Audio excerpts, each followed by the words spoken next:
White bully mocks a black women judge. 5 minutes later he gets a life sentence. Picture this. The double doors swung inward with a hushed whoosh, momentarily silencing the low hum of the courtroom. All eyes turned towards the figure emerging from the corridor, a figure that commanded attention not through grand gestures, but through an undeniable aura of authority. Judge Eleanor Thompson, her black robe a stark contrast against the pale wood paneling, walked with a measured grace that belied the steel in her spine. Her expression was carefully neutral, a mask honed over years of navigating the often turbulent waters of the legal system. She ascended the 3 steps to the bench, the rhythmic click of her heels echoing in the vast space.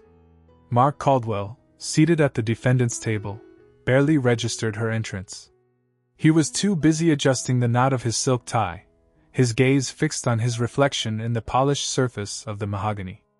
His tailored suit, expensive watch, and meticulously coiffed hair screamed of wealth and entitlement. Only when his lead attorney, a man whose face was permanently etched with the worry lines of 1,000 sleepless nights, nudged him sharply in the ribs, did Caldwell deign to acknowledge the judge. A dismissive scoff escaped his lips, barely audible but undeniably present. It was a deliberate act of disrespect, a subtle power play intended to undermine the woman who held his fate in her hands. Eleanor Thompson, of course, heard it. She chose to ignore it. Her gaze swept over the courtroom, taking in the sea of faces, the anxious families of the victims, the eager reporters scribbling furiously in their notebooks, the impassive jurors, their expressions carefully guarded. This was it. The culmination of months of painstaking investigation, countless hours of legal wrangling, and the unwavering pursuit of justice. All rise. The bailiff's voice boomed, the sound amplified by the microphone. The courtroom responded, a collective rustle of movement as everyone stood to their feet. Judge Thompson settled into her high-backed leather chair, the weight of the gavel heavy in her hand.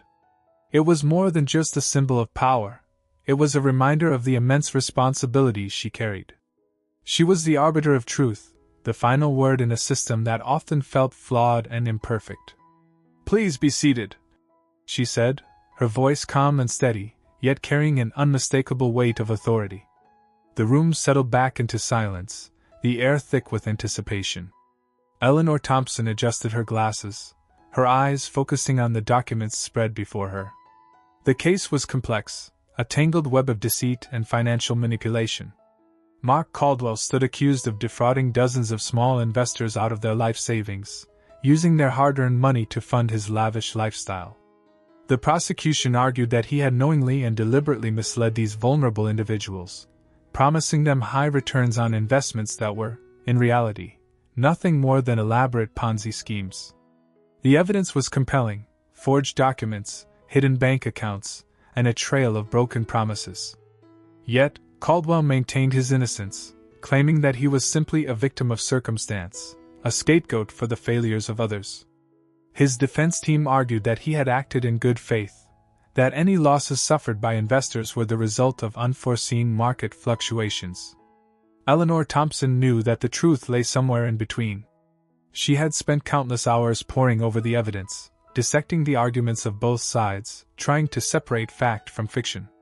She felt the weight of expectation pressing down on her, the knowledge that her decision would have a profound impact on the lives of so many people.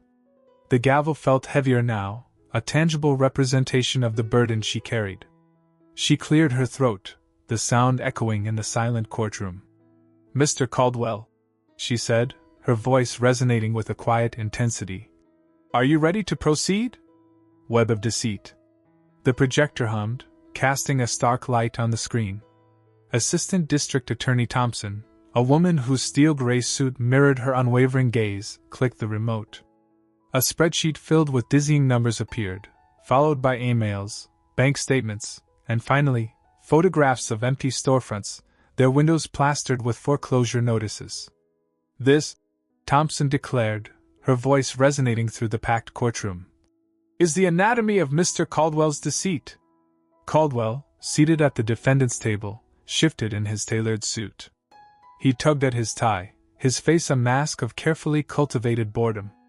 But a bead of sweat trickled down his temple, betraying his composure. He avoided looking at Judge Morrison.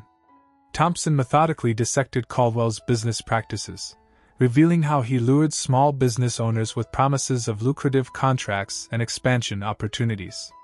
The reality, she stated, her voice laced with controlled anger, was a carefully constructed Ponzi scheme. Mr. Caldwell siphoned funds from these businesses, using them to prop up his failing ventures and finance his lavish lifestyle. The courtroom air thickened as she presented a series of fraudulent loan applications, each bearing Caldwell's signature. Each application contained inflated valuations and outright lies about the financial health of his company, Caldwell Enterprises. The evidence piled up, a mountain of paper and digital data painting a damning portrait of greed and calculated manipulation. Then came the testimonies. A middle-aged woman, her voice trembling, described how Caldwell's broken promises had forced her to close her bakery, a lifelong dream shattered. A young man, his eyes brimming with resentment, recounted losing his family's savings after investing in Caldwell's sham development project. Their stories, raw and unfiltered, filled the courtroom with a palpable sense of loss and betrayal. Caldwell's facade began to crumble. He fidgeted, running a hand through his thinning hair. He whispered something to his lawyer, a man whose own face grew increasingly grim with each passing minute. The whispers escalated into hushed arguments, his lawyer leaning in close, attempting to maintain a semblance of calm. One particular piece of evidence seemed to hit Caldwell hardest. It was a photograph of a handwritten note, scrawled on Caldwell Enterprises' letterhead. The note, addressed to his CFO, instructed him to bury a particular line of losses and cook the books. The CFO was now a government witness. Thompson walked towards Caldwell, her eyes locking onto his. "Mr. Caldwell," she said, her voice quiet but firm. "Did you or did you not write this note?" Caldwell swallowed hard, his face flushed. He opened his mouth to speak, then closed it again, his jaw working nervously. The silence stretched, punctuated only by the rhythmic ticking of the courtroom clock. He looked at Judge Morrison, then quickly looked away. His usually confident gaze was now vacant, replaced by a flicker of panic. He finally spoke, his voice barely a whisper. I don't recall." Thompson merely raised an eyebrow, a silent challenge. "I see." She turned back to the jury. "The prosecution rests, Your Honor." The weight of the evidence hung heavy in the air, a web of deceit spun so tightly that even Caldwell, with all his wealth and power, seemed unable to break free. The next move belonged to the defense, and everyone in the courtroom knew they faced an uphill battle. A desperate defense. A chill permeated the courtroom, deeper than the usual air conditioning. Caldwell, whose self-assurance typically filled the room, now trembled subtly within his tailored suit. His attorney, Ms. Harding, a woman with a voice like worn leather and perceptive eyes, addressed the jury. "Ladies and gentlemen," she intoned, her voice filling the hushed space. "Before you stands not a calculating criminal, but a man ensnared by circumstance. Mark Caldwell is a builder, an innovator, a believer in this city's untapped potential. He invested his energy, his passion, his resources into projects designed to breathe life into neglected areas." She angled a hand toward Caldwell, a deliberate maneuver.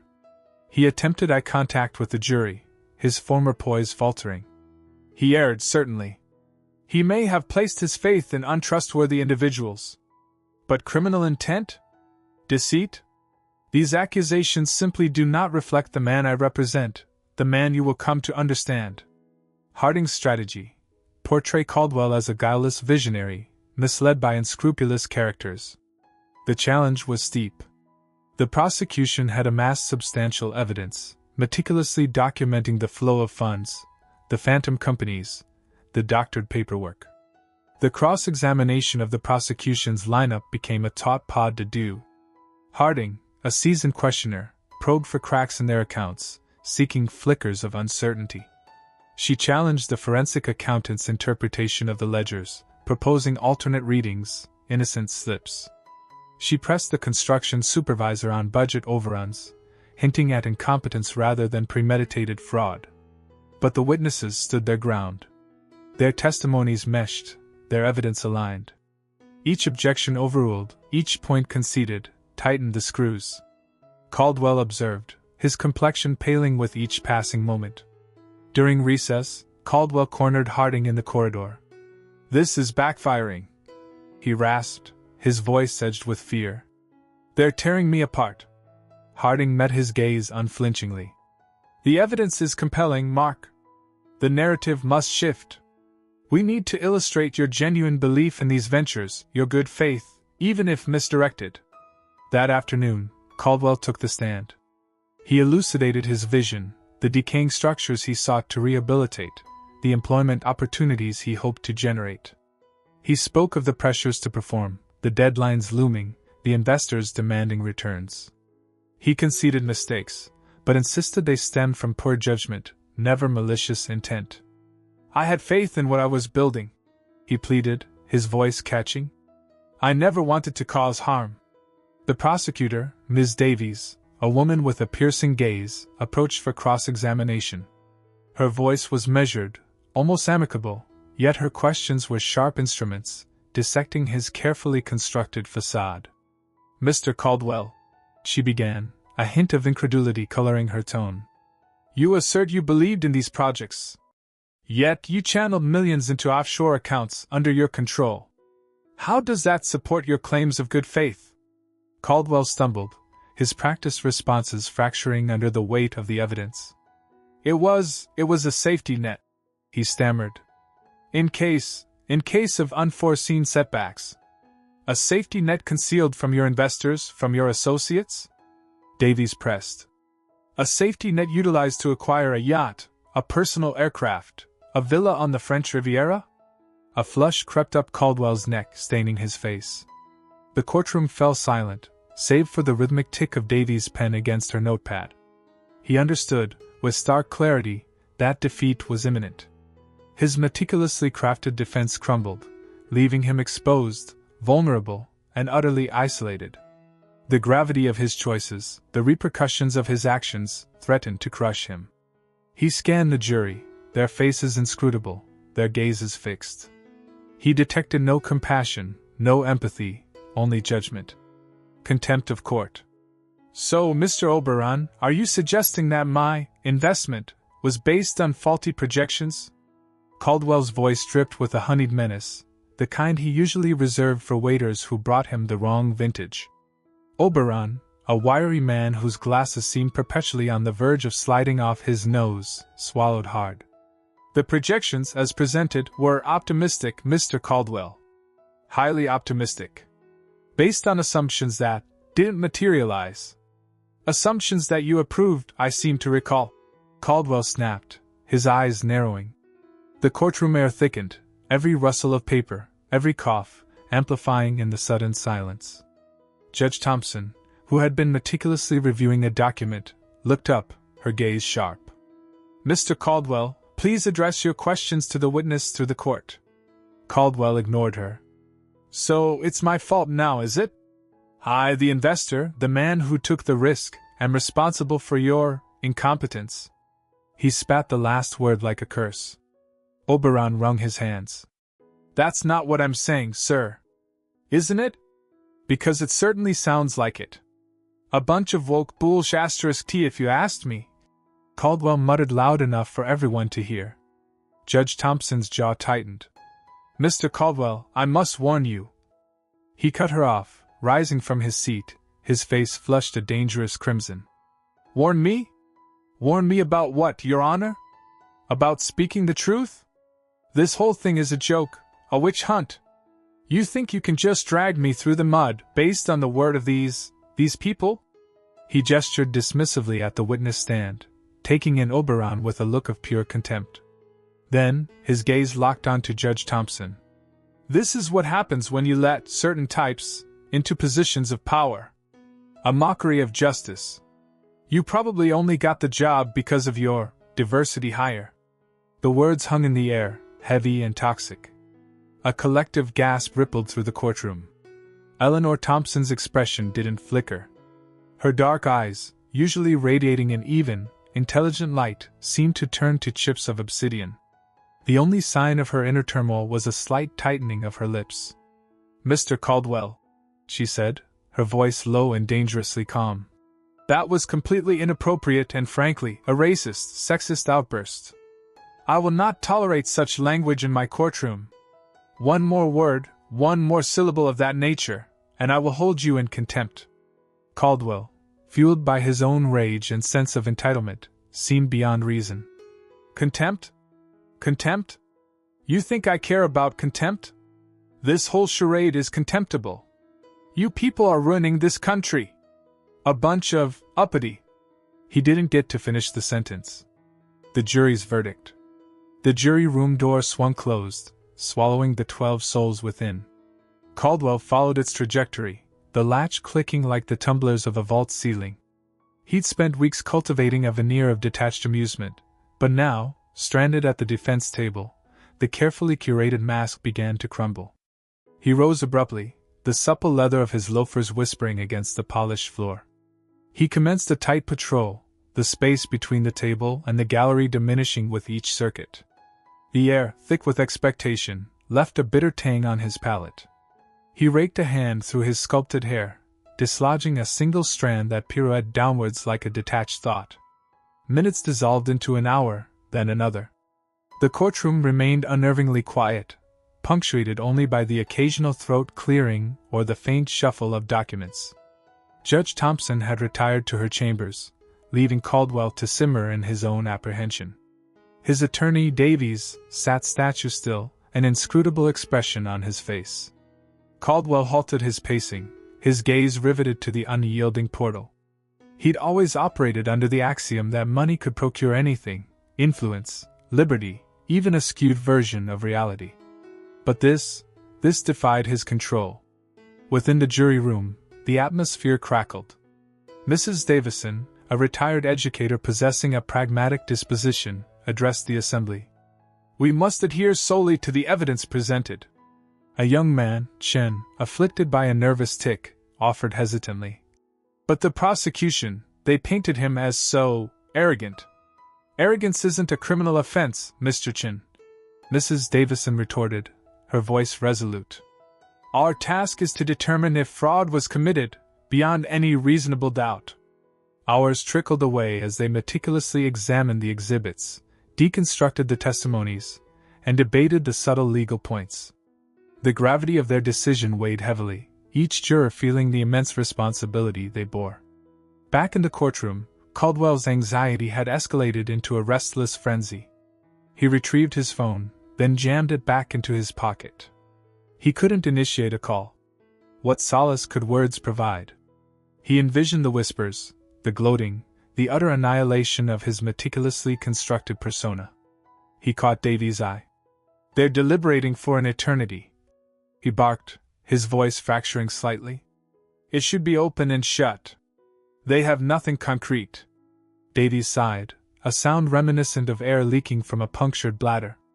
Patience, Mark. We are bound to wait it out. At long last, a buzzer blared, cleaving through the suffocating silence. The bailiff straightened, his movements measured. All rise, he proclaimed, his voice echoing throughout the chamber. Judge Thompson re-entered, her visage unreadable. The jury filed back in, their expressions giving nothing away. Caldwell scrutinized them, his heart throbbing against his sternum. Mrs. Davison, as foreperson, stood with rigid posture, clutching the verdict form. Madam Foreperson, Judge Thompson stated, her voice imbued with authority. Has the jury reached a verdict? We have, Your Honor. A collective intake of breaths swept through the courtroom. Caldwell's breath snagged in his throat. He felt the clammy touch of perspiration on his brow. Please present the verdict to the bailiff. The bailiff accepted the document and conveyed it to Judge Thompson. She perused it, her composure unwavering. The silence stretched, agonizing and profound. In the matter of the People versus Mark Caldwell, she began, her voice clear and resolute. On the charge of fraud. She paused, the silence a tangible entity. Caldwell steeled himself, his carefully constructed world poised on the brink. We find the defendant, Mark Caldwell, guilty. The pronouncement reverberated through the courtroom, a death warrant for Caldwell's meticulously crafted existence. The blood drained from his face, leaving a pallid mask. He stared vacantly ahead, the confident artifice he'd cultivated for so long fracturing into countless fragments. The room seemed to tilt, the faces of the observers coalescing into an indistinct blur. He was no longer Mark Caldwell, the powerful, invulnerable captain of industry. He was merely a man, vulnerable and exposed, facing the repercussions of his transgressions. He was guilty. Defiance and damnation. Mr. Caldwell. Judge Thompson's voice, a resonant baritone, cut through the courtroom's expectant hush.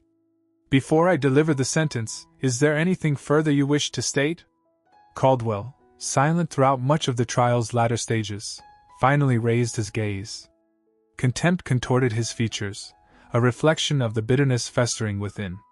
State? Indeed. I'd call this entire procedure a farce, a pathetic show orchestrated by. He paused, his eyes finding Judge Thompson's. Individuals such as yourself, Your Honor. Individuals who presume to dismantle the achievements of men like me. A collective intake of breath swept through the gallery. The air, previously dense with apprehension, now felt fragile, on the verge of shattering. Even the court stenographer's fingers stilled above the keyboard, her rhythmic click silenced. Encouraged by the palpable shock, Caldwell persisted. Fraud? I forged an empire. I generated livelihoods. I contributed significantly. What structures have you erected, Judge? Aside from a reputation for impartiality? He spat the word as if it were venom. This has nothing to do with justice. It's about dominion. It's about tearing down accomplished men due to some misplaced sense of entitlement. His voice escalated, reverberating against the courtroom's rich mahogany paneling. You fancy yourselves righteous? Think you're accomplishing something meaningful? You're merely a pawn manipulated by. His gaze darted around the room before fixing once more on Judge Thompson. A predetermined agenda. Judge Thompson remained inscrutable, her face a mask. Yet, beneath the veneer of judicial restraint, a momentary flicker of, perhaps, pity? Crossed her eyes. It vanished swiftly, replaced by a steely resolve that seemed to sharpen her features. The subtle aroma of her perfume, a delicate blend of sandalwood and rose, typically unnoticed, now seemed to permeate the space, a silent assertion of her presence, her authority. Lost in his own diatribe, Caldwell continued his harangue. You will rue this day. Remember my words. This is not the conclusion, it is merely the prelude. He punctuated the declaration with a scornful glower, almost daring her to challenge him. A lengthy, weighty silence descended. The only sound was the soft drone of the overhead fluorescent lights. Judge Thompson, at last, shattered the quiet. Mr. Caldwell, she said, her tone measured but firm, each word sculpted with precision. You have made your sentiments abundantly clear. The court acknowledges them. She paused, her gaze unwavering. Given your ongoing defiance, your absence of contrition, and frankly, your appalling display of prejudice, the court is left with no other recourse. She lifted the gavel, its polished wood gleaming under the harsh courtroom lights. The sound that followed was sharp and final, a decisive period at the end of Caldwell's narrative. Justice served. Eleanor Thompson settled her glasses, a hush falling as every gaze zeroed in. The air hung thick with a palpable tension, a live wire humming through the courtroom's old bones. Her eyes found Mark Caldwell, slouched at the defendant's table, his customary swagger eroded, replaced by a pasty fear that struggled to conceal a lingering sneer. Mr. Caldwell, she began, her voice carrying with steely resolve. The jury's verdict is in, guilty on all charges. This transcends mere financial chicanery, the twisting of ledgers, the pilfering of assets. No. A light tap of the gavel, the sound booming in the void. This cuts to the very heart of things. A pause, her gaze a deliberate sweep, noting the reporters, the wounded, the rubberneckers all vying for a piece of justice. This case has unearthed a malignancy, a prejudice that festers unseen within our societal structures. Your actions, Mr. Caldwell, weren't simply about feathering your own nest. They sprung from a deep-seated conviction of superiority, A belief that you operated outside the bounds, that you could exploit and denigrate others based on race, gender, origin. You twisted your privilege into a weapon, carving wounds that fester far longer than any monetary loss. Caldwell squirmed, jaw clenched, his eyes skittering for phantom exits. A sudden chill gripped the room, radiating from the epicenter of Caldwell's cold indifference to all but himself. Judge Thompson pressed on, her voice amplifying in strength. This court refuses to be a passive observer to such behavior. We will not permit bigotry to dictate justice's terms. We will not countenance the notion that wealth or status provides immunity from the law. Her words, carefully metered, landed like blows against Caldwell's crumbling edifice of self-importance.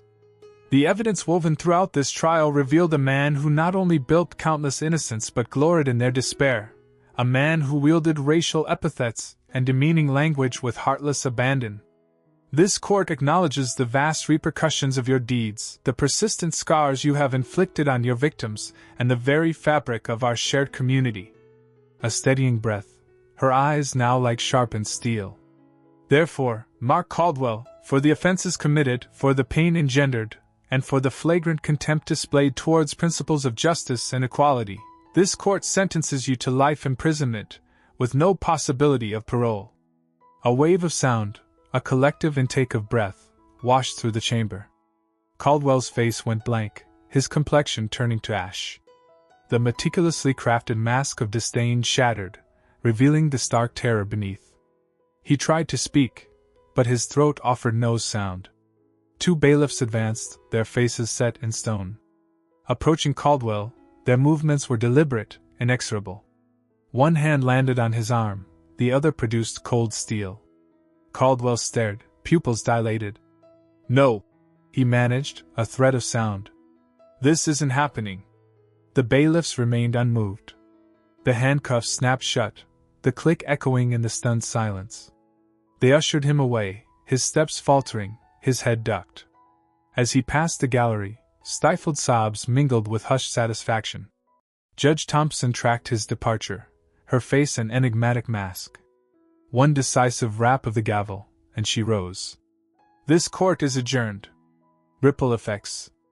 The gavel's echo hadn't even faded before the digital tsunami struck.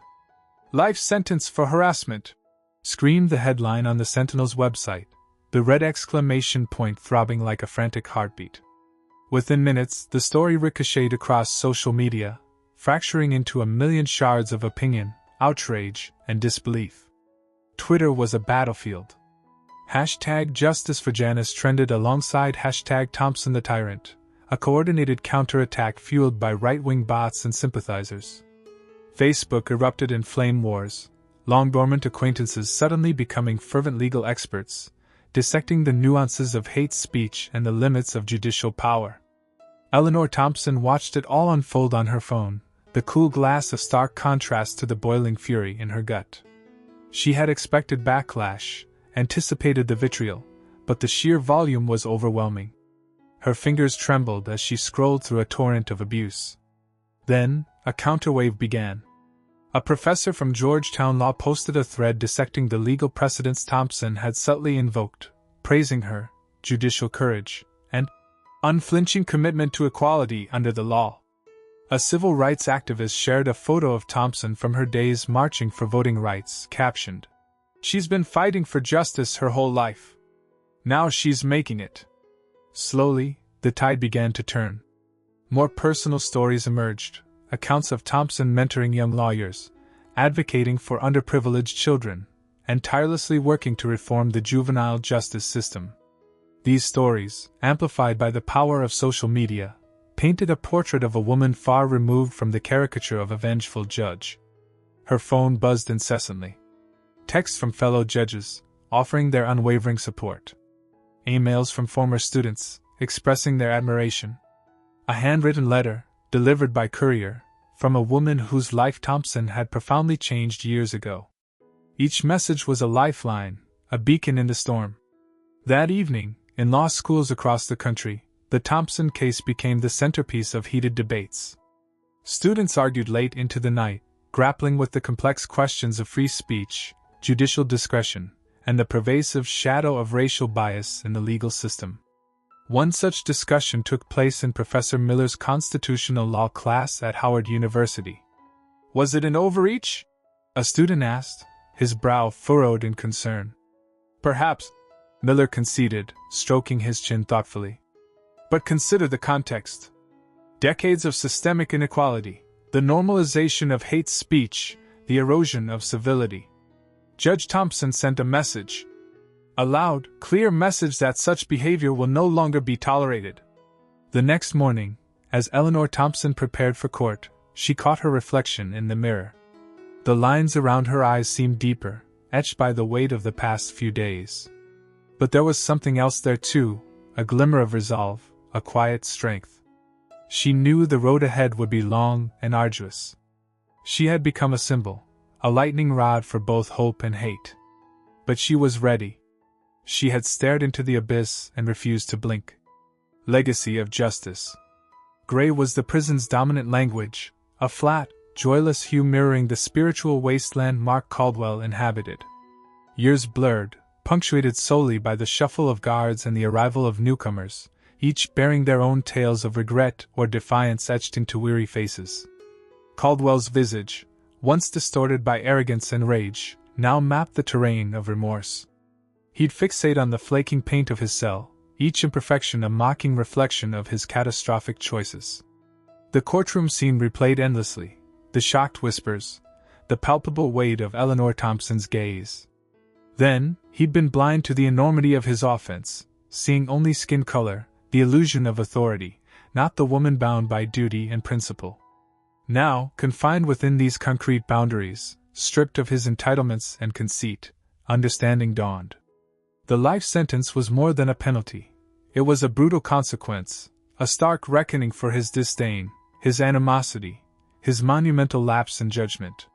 He shut his eyes, the clang of metal a dissonant chorus to the hammering of regret in his chest. The desire to rewind time was a torment, but the past remained a locked vault, the key irretrievably lost. Meanwhile, miles away, sunlight poured through the expansive windows of a courtroom, illuminating a ballet of dust motes. Judge Eleanor Thompson adjusted her spectacles, her expression composed yet resolute. Two attorneys stood before her, embroiled in a spirited debate concerning property rights. The case was intricate, the stakes considerable. "Counsel," she stated, her voice imbued with quiet strength. "Let us refocus on the crux of the matter. The claimant's documented proof of ownership contrasted with the defendant's claim of possessory rights." Thompson listened acutely, her gaze unwavering, her mind dissecting each argument, each shard of evidence. The weight of accountability settled upon her, a familiar burden borne with grace and unwavering resolve. She was a bastion against injustice, a champion of equity, her courtroom a hallowed space where truth was pursued and justice prevailed. Later, in her chambers, Thompson revisited the case files, a fleeting image of Caldwell surfacing in her thoughts. She dismissed it.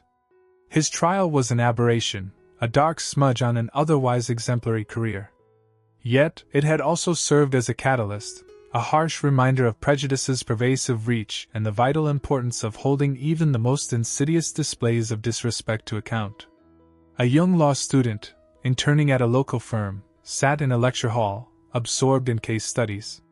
The professor, a venerable legal scholar, explored judicial probity and the boundaries of protected speech.